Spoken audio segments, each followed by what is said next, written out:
Marilyn Monroe's final hours have haunted Hollywood like a never-ending ghost story. She wasn't just a movie star, she was the embodiment of an era, an icon whose face graced magazine covers from Paris to Tokyo. Then suddenly, on August 5, 1962, she was found in her Brentwood home under conditions that even the coroner admitted were less than crystal clear.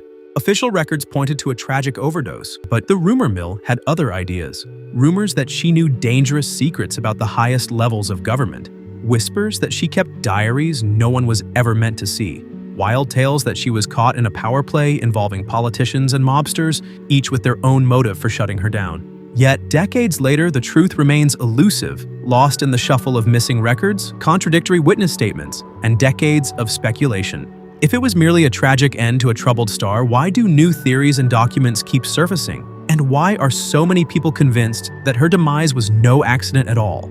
Maybe the answer hides in plain sight, buried in archives no one can access, or in the memories of those who passed away without telling their secrets. Strap in as we dissect the complicated tapestry of Marilyn Monroe's rise, her chaotic final evening, and the myriad of conspiracies that continue to shape one of Hollywood's most enduring mysteries. Marilyn began her journey as Norma Jean Mortensen on a sunny June day in 1926. Unlike many Hollywood hopefuls who dreamed of silver screens from a young age, she stumbled into stardom almost by accident. Her childhood was marked by uncertainty, bouncing between foster care and an orphanage. She saw marriage at 16 as an escape from yet another potential relocation. By her late teens, modeling jobs trickled in. Soon, a studio contract and a new name, Marilyn Monroe, hinted at a future far brighter than she'd ever known. But being Marilyn Monroe was both a privilege and a prison. She shot to fame in the early 1950s, snatching attention with roles in films like Niagara and Gentlemen Prefer Blondes. Audiences couldn't look away from her magnetic on-screen persona. In press interviews, though, she'd often drop hints of vulnerability, a longing to be taken seriously, frustrations at being pigeonholed into comedic or eye-candy parts, and a real desire for respect that she found hard to secure. Underneath the swirling paparazzi lights, she battled crippling insomnia, a condition that would feed her dependence on prescription medication for years. Her personal life offered no sanctuary from the storm. She wed baseball legend Joe DiMaggio in a storybook ceremony that enchanted America, yet the union fractured under the weight of her fame and his traditional expectations. Not long after, she married playwright Arthur Miller, hoping for an intellectual match who could understand her longing to be seen as more than a glitzy cover girl. While that marriage lasted longer, it, too, crumbled under stress, personal insecurities, and the harsh glare of public scrutiny. Friends recounted nights where Marilyn, typically vivacious, dissolved into tears over scathing reviews or the fear she'd never break free from her blonde bombshell brand. Colleagues spoke of her arriving late on set not out of diva behavior but paralyzing anxiety. As the decade progressed, she rebelled against the studio system, even founding her own production company to carve out meaningful roles. The seeds of her ultimate tragedy might have been planted by this unrelenting clash between her ambitions and the showbiz machine that insisted she stay in her lane. And so she marched on, forging a path so luminous and so turbulent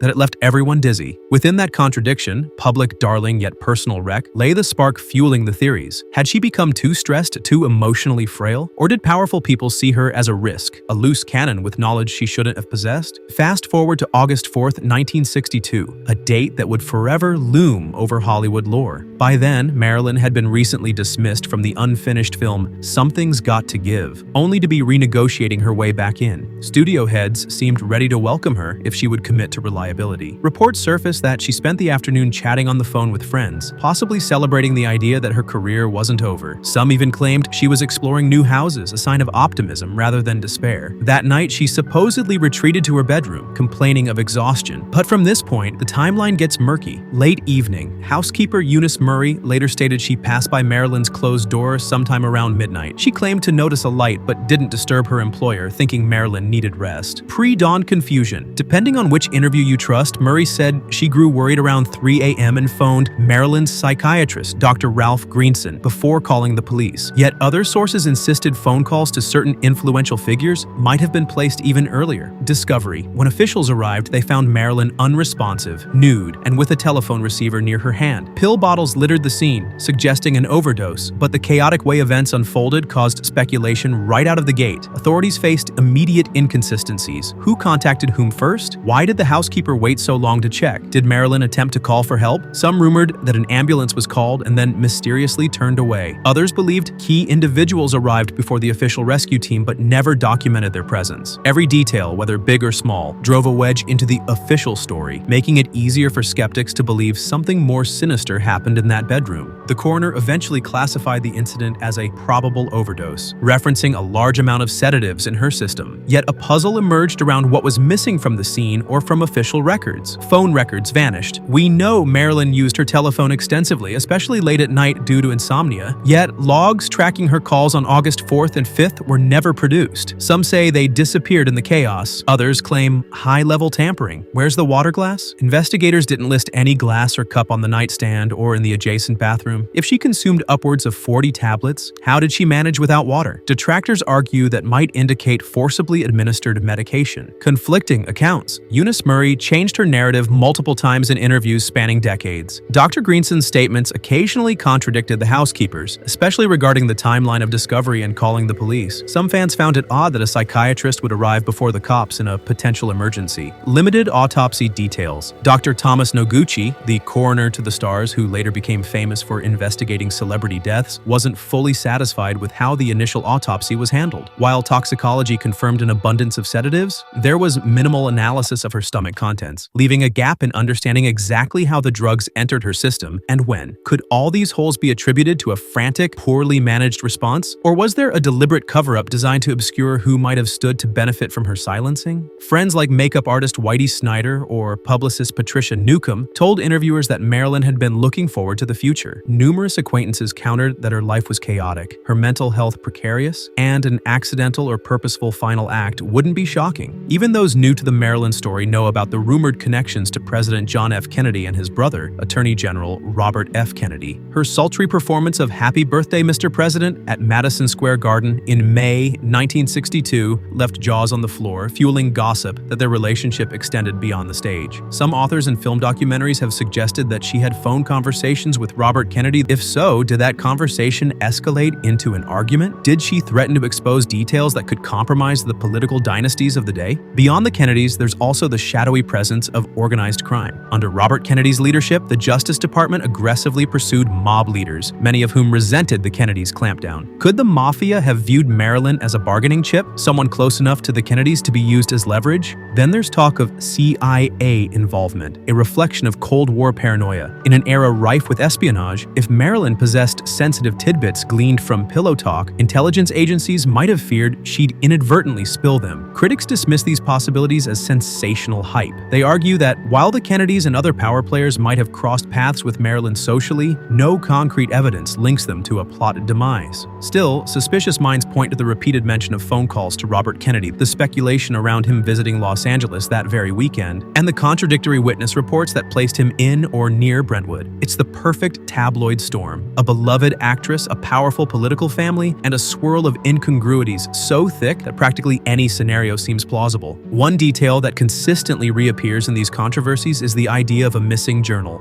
Dubbed the Red Diary, it allegedly contained phone numbers, candid observations about high-level figures, and perhaps even political secrets gleaned from her rumored affairs. Some claim Robert Kennedy himself seized it from her home that night to destroy any evidence that might link him to her private life. Others say the diary is just a myth invented by sensationalist authors. Yet the swirling talk about missing documents goes beyond just the diary. Certain police logs and photographs from the scene were never placed into official evidence. Long after 1962, retired police officers hinted that they saw more than what ended up in the final report. Then came the year 1982 when the Los Angeles County District Attorney's Office launched a formal reinvestigation, stating no credible evidence of homicide had surfaced. Despite that official stance, the reinvestigation's final documents also revealed a trail of redactions and references to leads that were never fully explored. Witnesses had changed their stories since 1962, sometimes offering new details that contradicted the earliest statements. Others had passed away, taking what they knew with them. By the time Netflix and other streaming giants began rolling out fresh expositions exposés decades later, the Marilyn Monroe case had ballooned into a labyrinth of conflicting testimonies and alleged cover-ups, with each new special claiming to finally solve the puzzle, only for the next wave of interviews to muddle it all over again. The immediate fallout from Marilyn's demise was heartbreaking, and some say telling. Joe DiMaggio, who famously adored her despite their turbulent marriage, took the reins of her funeral. He handpicked every flower arrangement and barred Hollywood's elite from attending, holding them responsible for the toxic environment that weighed on her. He continued to place roses at her crypt for decades, hinting that his devotion outlived every scandal or rumor. Meanwhile, the tabloids feasted on every juicy tidbit. Headlines like "Hollywood Goddess Destroyed by Secrets" and "Murder in Brentwood" splashed across newsstands. People you'd never heard of suddenly claimed to have inside knowledge. Ex-drivers, neighbors, hairstylists, some admitted to hearing weird noises or seeing unfamiliar cars outside her home that night. Others swore they witnessed influential individuals sneaking in. Many of these leads fizzled under scrutiny, but they helped cement the idea that something big had gone down. As the years passed, Marilyn's legend grew exponentially. Instead of fading like many stars do after their heyday, she became even more famous in death. Andy Warhol's Marilyn diptyque catapulted her image into the realm of pop art.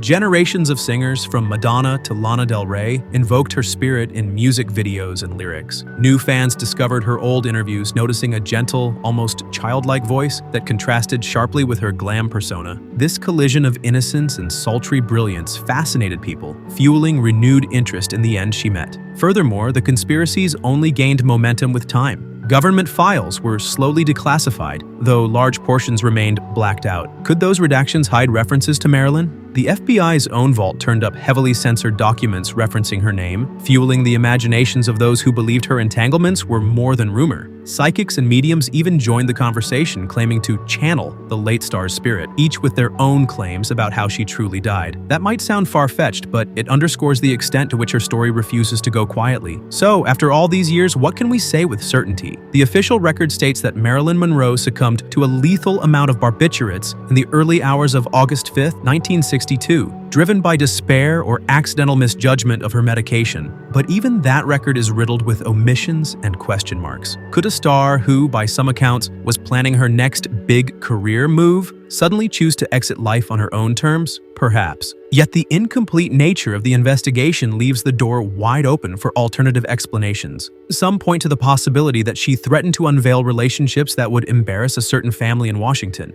Others note her potential link to mob figures who might have seen her as a wild card in their plot against the Kennedys. A few theories have her inadvertently crossing paths with intelligence agencies, worried she could let slip vital secrets in a moment of heartbreak or impulsivity. Each scenario might sound like a Hollywood screenplay, but they keep returning because the known facts don't feel satisfying enough to close the case. What truly makes her story resonate is how it straddles the line between glamour and tragedy. Even if she was offed, even if she took her own life, or even if it was a perfect storm of prescription drugs and frail mental health, people see in Marilyn Monroe the ultimate cautionary tale of how fame can both elevate and devour. She was adored by millions, yet seemingly lonely in a way that no amount of admiration could fix. She hungered for respect, but often found condescending stares from executives who saw her as a commodity rather than a person. In the end, the questions loom larger than the answers. Why do phone records go missing at precisely the crucial moment? Why do diaries vanish and official statements change? Why did certain events surrounding her final hours contradict the notion of a straightforward tragedy? These are puzzles no single documentary or piece of evidence has ever laid to rest. Each new clue stirs up yet another round of speculation. Perhaps the allure of Marilyn Monroe's story lies in that very puzzle. Was she a victim of her own heartbreak, or did she stumble upon forbidden knowledge in the corridors of power? Were her final moments a desperate act, or was her fate decided by individuals too influential to be named on any police report? The truth, if it exists, may be locked away in vaults or lost to time, just like the star herself. But the world hasn't stopped searching. Scholars, journalists, amateur detectives,